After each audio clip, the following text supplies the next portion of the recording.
Aloha. It's good to be here. It's good to meet you. I'm not an artist.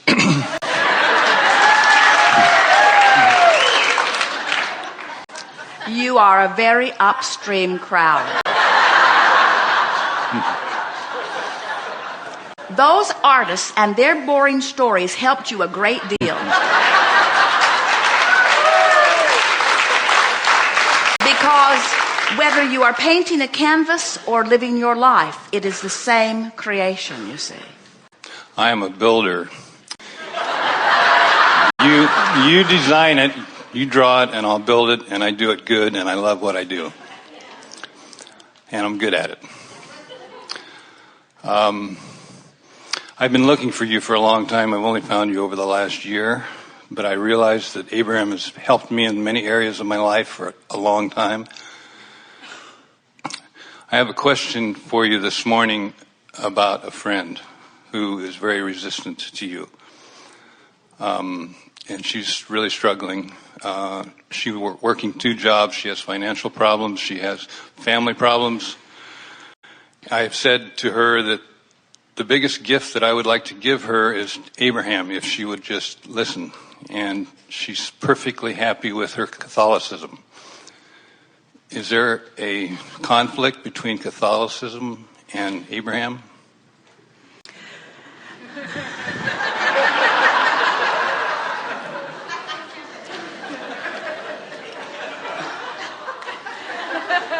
Let's see. There does not have to be.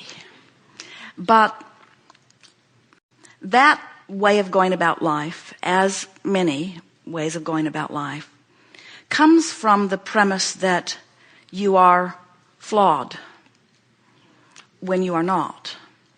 And it comes from the premise that if you don't hold yourself back from evil natural impulses, that you will be swept up in a negative world and end up ultimately in a negative place forevermore, where the reality of it is that you are pure positive energy, you are well-being personified, and you're always expanding and striving for the completion of that expansion. So there is so much about most religion that is crossways of who you really are. Even so, we would never say to anyone, your approach for life is inappropriate, because in every case there was something about it that was compelling to them. For example, something this simple. I am here in my body and I want to be good, and I've been told that if I keep these rules I will be considered good, and so I'm keeping those rules and I feel good. That's alignment. But where it goes wrong, if there is wrong and there isn't, where it becomes uncomfortable is when you say, I want to be good and I see these rules and I believe that if I keep these rules then I will be good, but my natural impulses have kept me from keeping those rules, and so now under these guidelines I am bad. And as we said earlier, anytime you find any reason whatsoever to condemn yourself, you separate yourself from your source. So those feelings of guilt that they feel are symptoms of not allowing themselves alignment with who they really are. You see, think about what negative emotion is. Negative emotion is me in my physical body thinking a thought and activating the vibration within me that disallows the fullness of who I am to fill me. Now, if my inner being agreed with me about how bad I am, my inner being would come over here with me and I wouldn't feel the void. We like to say to people, often they're talking about karma or religion or keeping the rules or righteousness. And we say, if you are living life in a way and you feel bad about it and you call it guilt, that guilt is your visceral sensation of you thinking a thought that your inner being is not thinking. So if your inner being will not even join you in one negative thought, then what are the odds of you being sent back in order to fix something that was broken last time? Now, Catholicism doesn't believe that. In other words, they believe that you've got basically one shot at it. And when you get here, the rules are rigid and you'd better line up pretty quick. And what they're not counting on is the leading edge spirit that's coming forth in gay abandon, hitting the ground running and saying, I am perfect as I am and becoming more perfect in every moment. Yes, we would say that there are some differences between what we know and Catholicism. Thank you. Here is what we always say to people. Sometimes a husband will refer to his wife, or a brother to his sister, or children to their parents. In other words, there are so many people that are becoming aligned with who they are, and now they wish it so much for people that they love. And we always say to them, see your friend. Look for the parts of their life that are working, and activate the parts of their life that are working in you.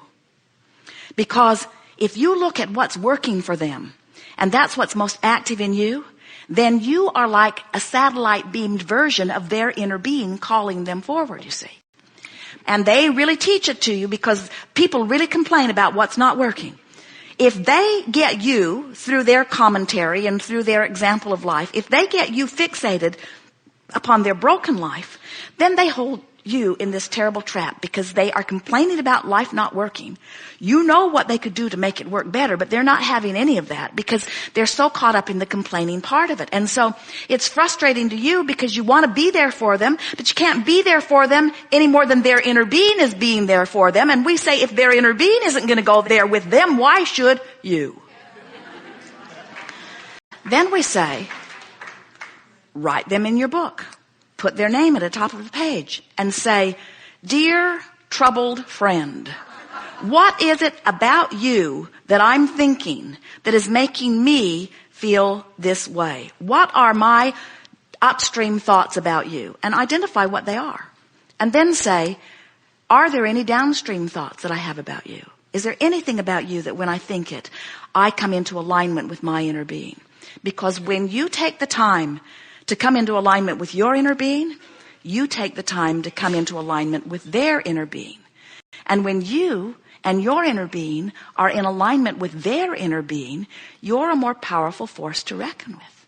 In other words, you're all calling this person now. You're calling them toward their perfection, toward their love of self, toward their well-being. Now you are tuned in to the best parts of them, which means law of attraction is showing you the best parts of them.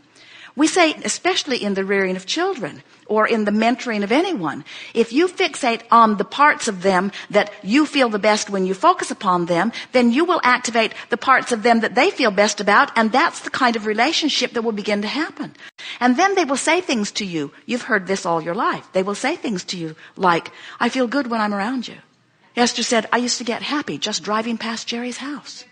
He was an uplifter. She could feel the vibration of him. She had no idea what it meant. She only knew that it was a compelling feeling. It felt good when she focused there, you see. So it's not the easiest thing in the world to see someone differently than they are predominantly offering. But you can do it. And that's what true upliftment is. I'll work on it. Thank you. And one last thing.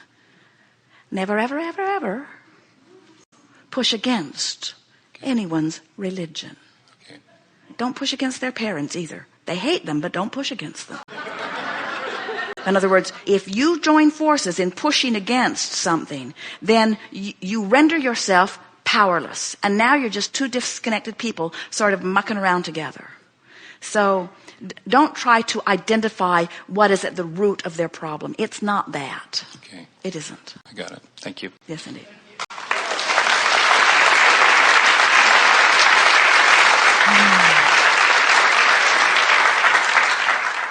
So you see, the work is not the difficult thing you have been thinking that it is. It isn't about figuring it out all at once. And it isn't about solving the problems of the world or even about solving your own problems. It's about recognizing that the solutions are already there. It's about recognizing that the answers to your questions are already there. is about recognizing that your fortunes have already amassed and your lovers are already queued up for you. It's about recognizing that vibration has preceded you, because when you ask, it is given. And now your work is to allow what has been given in. You cannot get it wrong. You've heard us say that a few times here. And something that we've been feeling from you, it's really an interesting thing. So many of you come to this paradise in the quest to relax and lay back, and then you become the most intense people on the planet.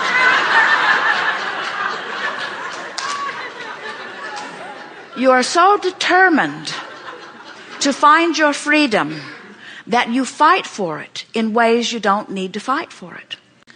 In every bit of fight or struggle or quest, you're pointed upstream. In every bit of relaxing and allowing and breathing and trusting, you are downstream. When you hope, you're more downstream than when you doubt. When you appreciate, you are more downstream than when you criticize. When you laugh, you are always more downstream than when you cry. When you look into your past, you are usually more upstream than downstream. When you look into your future, you are usually more downstream than upstream. When you look into your now, where all of your power is, you have the choice. But the choice isn't a great thought as opposed to a bad feeling thought. The choice is only a slightly better or a slightly worse feeling thought. And that's what you want to tune yourself to. You want to tune yourself to, is this an improved thought or not? Esther is driving down the highway in the monster bus with the car in tow, wailing at speeds we cannot tell you.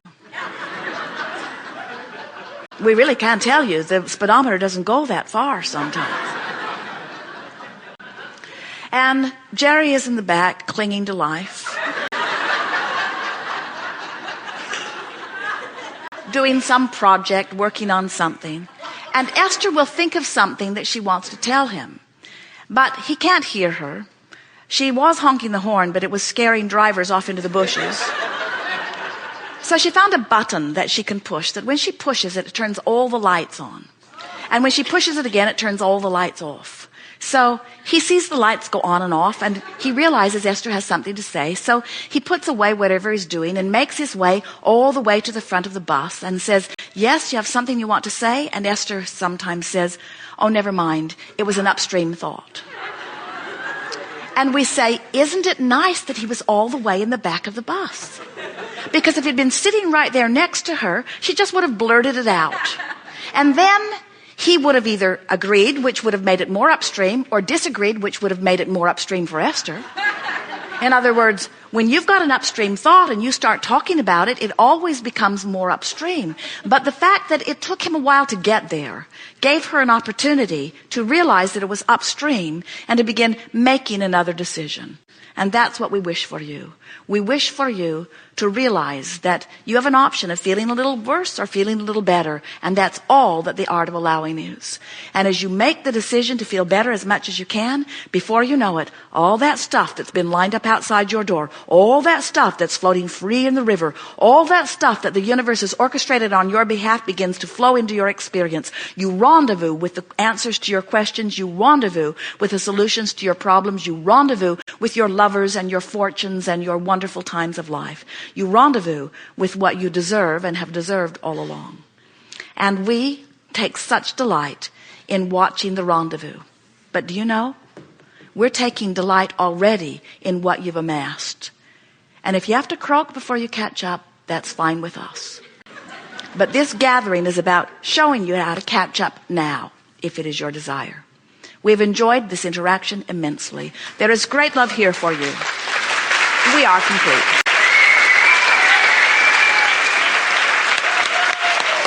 Yes. Yes. Yes. Fabulous. Yeah. Yes.